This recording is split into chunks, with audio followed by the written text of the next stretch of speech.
Assalamualaikum semua, selamat datang di channel Bunda Lestari. Sebelum ceritanya dilanjut, pastikan tidak ada sabun cair dan juga timun di dekat Anda. Dan jangan lupa, jika merasa terhibur dengan cerita ini, pastikan juga sudah like dan subscribe channel ini. Bagi yang sudah bantu like dan subscribe, saya doakan semoga rezekinya lancar, hidupnya serba berkecukupan. Amin, selamat mendengarkan. Kupu-kupu di sangkar emas. Rumah keluarga Pak Joko berdiri megah di atas perbukitan, menghadap ke laut lepas. Dari balkon lantai 2, angin membawa aroma garam dan debur ombak yang berirama. Malam itu, bulan bersinar terang, namun suasana di dalam rumah terasa sunyi. Siti duduk di ruang keluarga, jemarinya sibuk memainkan ujung kerudungnya.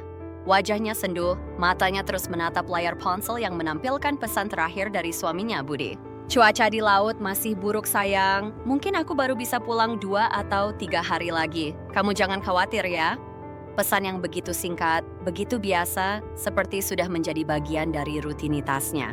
Siti mendesah pelan, sudah 5 tahun ia menikah dengan Budi, dan selama itu pula ia belajar menerima bahwa laut adalah cinta pertama suaminya. Suara langkah kaki terdengar dari belakang. Siti menoleh dan melihat Pak Joko berdiri di ambang pintu. Pria paruh baya itu mengenakan kemeja batik mahal dan celana panjang hitam.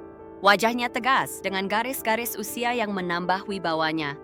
Budi belum pulang lagi? Tanyanya dengan suara dalam dan berwibawa. Siti mengangguk pelan. Masih di laut, Pak. Katanya cuaca sedang buruk. Pak Joko mendekat dan duduk di sofa di seberangnya. Ia mengamati menantunya dalam diam. Siti memang cantik, dengan kulitnya yang kuning langsat, matanya yang bulat, dan bibirnya yang selalu tampak lembut meski tak tersenyum.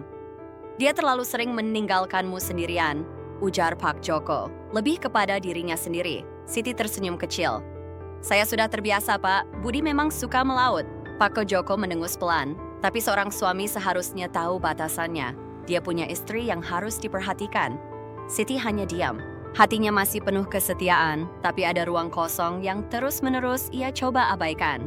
Ia mencintai Budi, tapi dalam kesendirian yang terus berulang, ia mulai bertanya-tanya. Seberapa kuat ia bisa bertahan? Pak Joko mengamati wajah menantunya lebih lama dari yang seharusnya.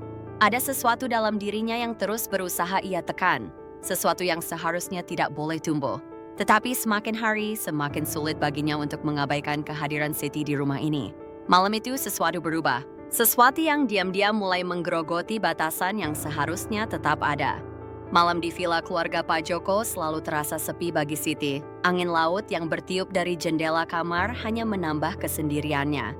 Seharusnya ia sudah terbiasa dengan kepergian Budi, suaminya, yang lebih banyak menghabiskan waktu di laut. Namun entah mengapa kali ini ia merasa berbeda. Di lantai bawah Pak Joko sedang menikmati segelas anggur merah di ruang baca. Pikiran pria itu tak bisa lepas dari bayangan Siti. Ia tahu betul apa yang ia rasakan adalah sesuatu yang salah, tetapi perasaan itu terus tumbuh, semakin liar, semakin berani. Suara langkah kaki yang ringan terdengar di tangga. Siti turun dengan mengenakan gaun tidur berbahan satin yang membalut tubuhnya dengan anggun. Pak Joko yang sedang duduk di sofa mengangkat wajahnya. Pandangannya melekat pada sosok menantunya yang tampak begitu lembut di bawah cahaya lampu kuning keemasan. Pak belum tidur? Tanya Siti dengan suara pelan. Pak Joko menggeleng sambil meneguk minumannya. Sulit tidur malam ini? Tanya Pak Joko lalu akhirnya berkata, mungkin karena rumah ini terlalu sepi. Pak Joko menatap Siti lebih lama dari yang seharusnya. Ia bisa merasakan kehangatan tubuh wanita itu meskipun mereka masih berjarak. Ada sesuatu di matanya. Sebuah kerinduan yang mungkin tak akan pernah bisa ia ungkapkan. Kamu merasa kesepian? Tanyanya pelan. Siti terdiam, tak segera menjawab. Matanya tertunduk, jemarinya meremas ujung kain gaunnya.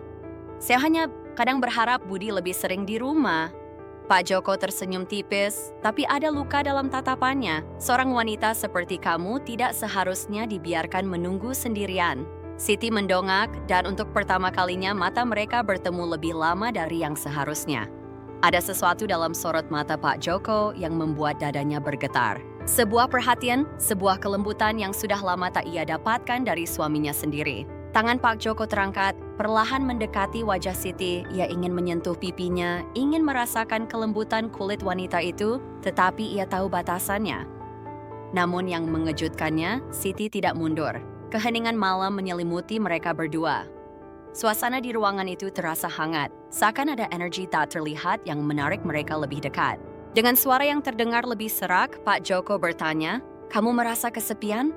Siti menutup matanya sesaat, merasakan sesuatu yang seharusnya tak pernah ia rasakan dari pria lain selain Budi. Namun sebelum semuanya semakin jauh, Siti tiba-tiba tersadar. "Ya, saya harus kembali ke kamar." Suaranya bergetar. Pak Joko menatapnya, tetapi tidak berusaha menahannya. Ia hanya mengangguk pelan, "Selamat malam, Siti." Tanpa berkata-kata lagi, Siti berbalik dan berjalan cepat menuju tangga.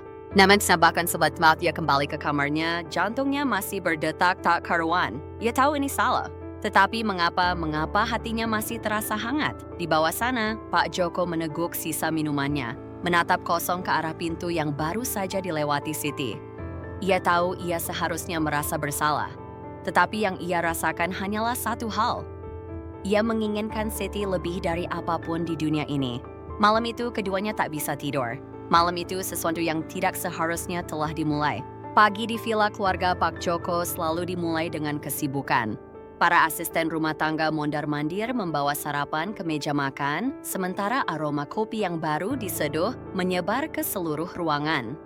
Siti turun dari lantai atas dengan langkah ragu. Setelah kejadian tadi malam, ia merasa canggung. Perasaannya masih kacau.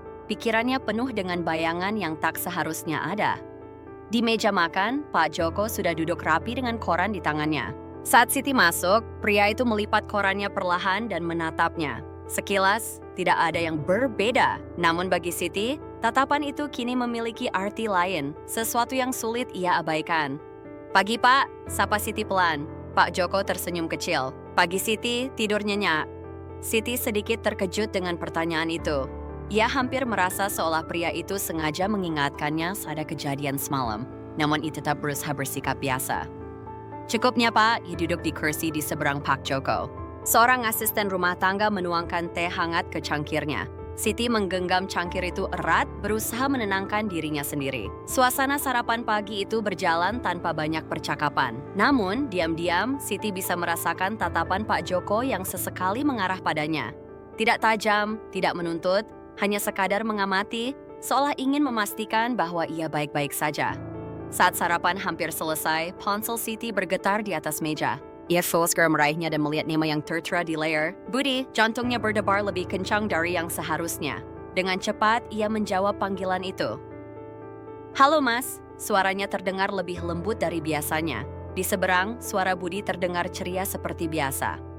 "Halo, sayang. Maaf ya, aku baru sempat telepon. Cuaca di sini sudah mulai membaik. Kalau tidak ada kendala, mungkin besok aku sudah bisa pulang." Siti menghela napas lega. "Syukurlah, aku kangen." Pak Joko yang masih duduk di meja makan memperhatikan ekspresi Siti. Ada sesuatu dalam cara wanita itu berbicara yang membuat dadanya terasa sesak. Sebuah pengingat bahwa seharusnya perasaan ini tidak boleh ada. "Aku juga kangen," balas Budi melalui telepon. "Jangan lupa jaga diri, ya. Nanti aku bawa ikan besar untukmu." Siti tertawa kecil. "Iya, Mas, aku tunggu." Setelah panggilan berakhir, suasana di meja makan terasa sedikit berubah. Siti terlihat lebih tenang. Tetapi ada sesuatu yang tidak bisa ia jelaskan dalam dirinya. Seperti ada celah yang masih kosong, meskipun Budi sudah memberikan janjinya untuk segera pulang. Pak Joko berdiri dari kursinya dan merapikan jasnya. "Aku ada urusan di kantor." "Saat ada yang kamu butuhkan, bilang saja pada asisten rumah tangga," kata Siti sambil mengangguk. "Baik, Pak." Saat pria itu berjalan melewatinya, tanpa sadar, Siti mencium aroma parfum maskulin yang khas, hangat familiar. Dan entah mengapa, aroma itu meninggalkan jejak dalam pikirannya. Begitu Pak Joko keluar dari ruangan, Siti mendesah panjang dan menggigit bibirnya. Ia harus mengendalikan perasaannya. Ia harus tetap berada di jalur yang benar. Namun, mengapa batas antara benar dan salah terasa semakin samar?